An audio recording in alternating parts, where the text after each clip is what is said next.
Hi, my name is Coco Asabache. I'm Joel. I'm Grandma. I'm Kalani.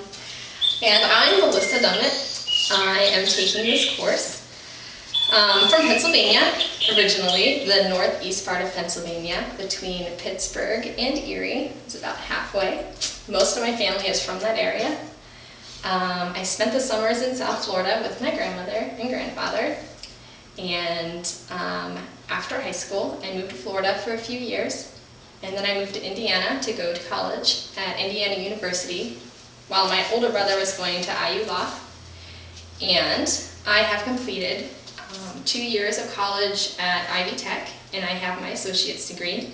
And then I transferred to Indiana University, where I was accepted into the neuroscience department. But I decided to go to online classes, and so I'm finishing out my degree in general studies. And I'm excited about that because I'm learning a large array of things. I have about a year left. I'm a senior. I should be graduating in December. I currently am a senior recruiter at a staffing company.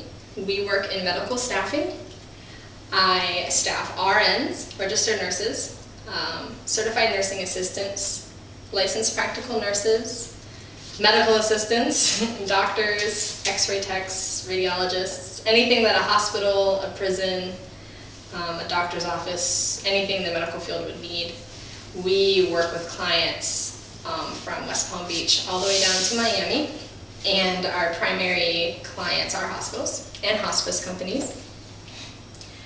I've been working there for about 6 months, and I have been promoted twice. Once to a recruiter level 2, and now I'm a senior recruiter in the office. I'm working towards becoming a professional recruiter in the area. It's a position that they have not created yet in this area, and I talked to the president of the company, and he's working with my manager and his manager to get that started. I've gone on a lot of trips with my grandmother, and the most interesting place that we have gone has been in Cozumel, Mexico. We went to see the Mayan ruins.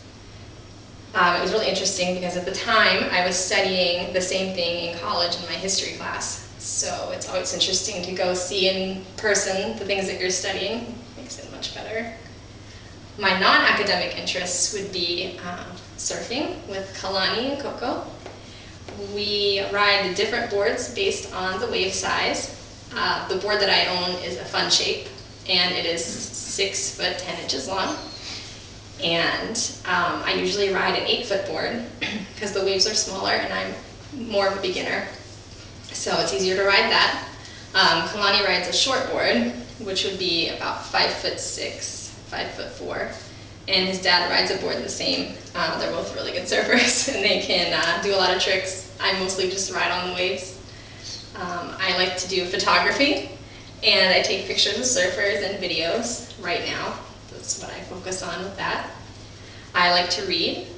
Most recently I've read the history of Thomas S. Monson, and I've also read The Mind That Changes Itself, which is a book on neuroscience.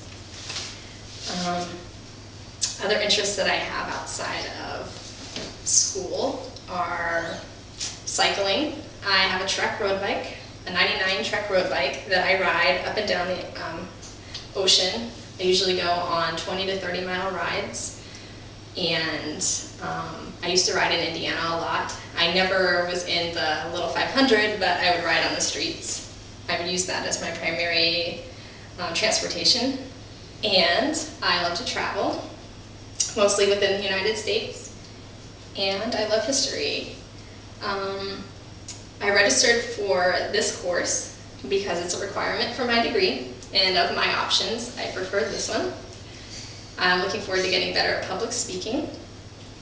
And I read the syllabus to figure out what is expected of us, when it's expected of us, and how to turn everything in.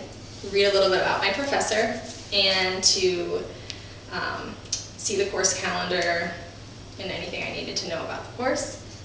I took my PR-PSA assessment, and I got 130. Which would be on the high level of moderate anxiety when I give a speech, which is accurate.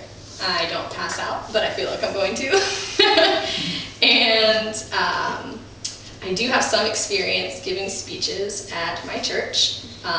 Our Sundays are actually taught by members, not by paid clergy, and I've been asked to give talks that way, and I get incredibly nervous, and I don't look up, and it doesn't work out too well.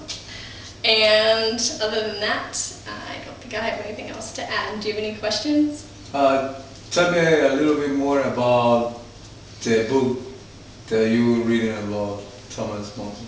Thomas S. Monson is the prophet of the Latter-day Saint Church. President, I understand, right? Yeah, he's the president and prophet. And it's just his life story. Whenever there's a new prophet, they always release a biography about him so you can learn about him as a person and how he's taken his path to get where he's at. It's really interesting. He's also from the country, and he had a similar childhood as I did, only he grew up in Utah and I grew up in Pennsylvania. But there was a lot of similarities, so I really like it. And it's a really interesting read. I would recommend it. It's a big book, but it's good. What's the other book, Neuroscience? The Mind That Changes Itself. It's Tell about... me a little bit more. Okay, it's about cognitive neuroscience. And that one focuses on Norman Doidge, who is a doctor. And he, in the 80s, I believe, was the man responsible for doing the stroke studies that found out mirror boxes can help you regain your lost limbs after a stroke. And he's also the guy that was testing in laboratories on monkeys and beagles. And PETA didn't like that very much, and they targeted him. And because of this, they have caused him to lose his entire life savings.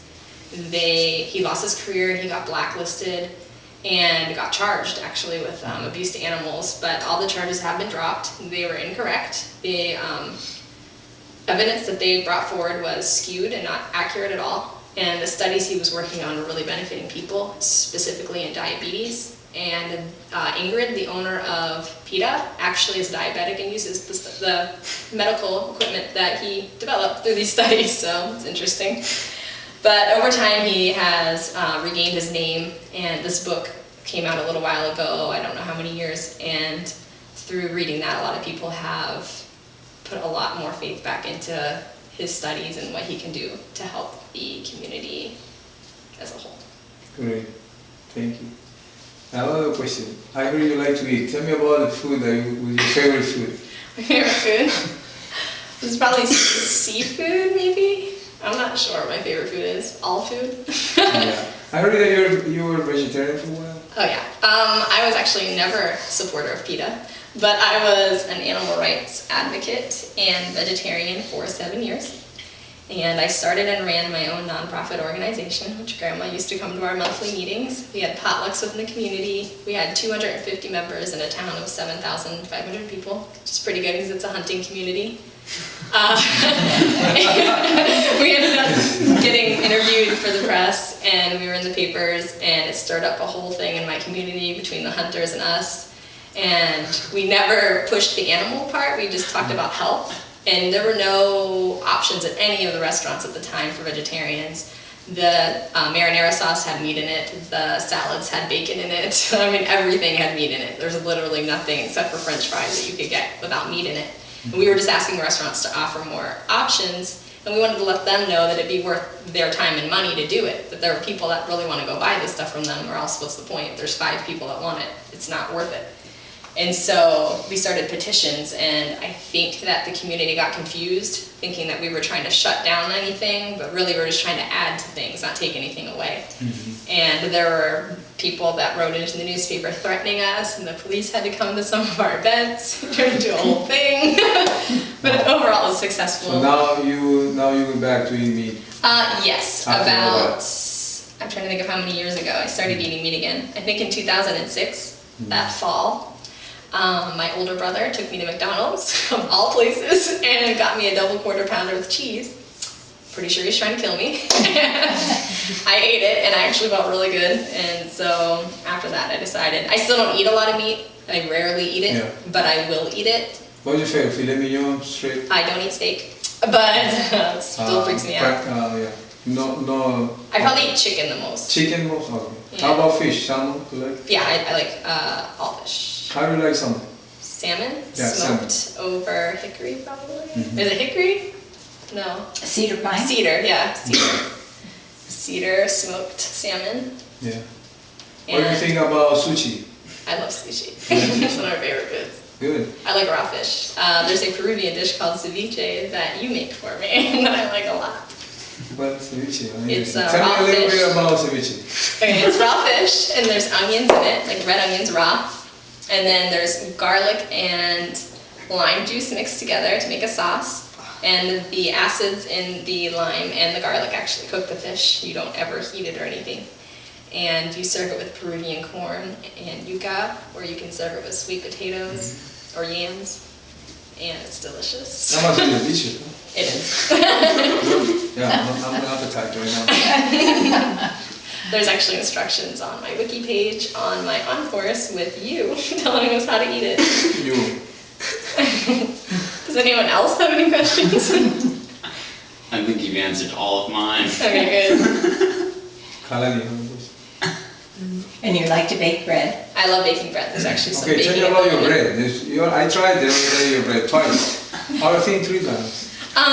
The best bread I ever eaten in my life. Well, Please, what's the secret? Tell me. thank you. I invented my own recipe. Wow. I found an Amish recipe online. It's really basic. There's 5 ingredients. It's not friendship bread, which everyone thinks it is, but it's not friendship bread. It's a completely different thing. This is a white country loaf, and the only ingredients are yeast, sugar, flour, oil, and water.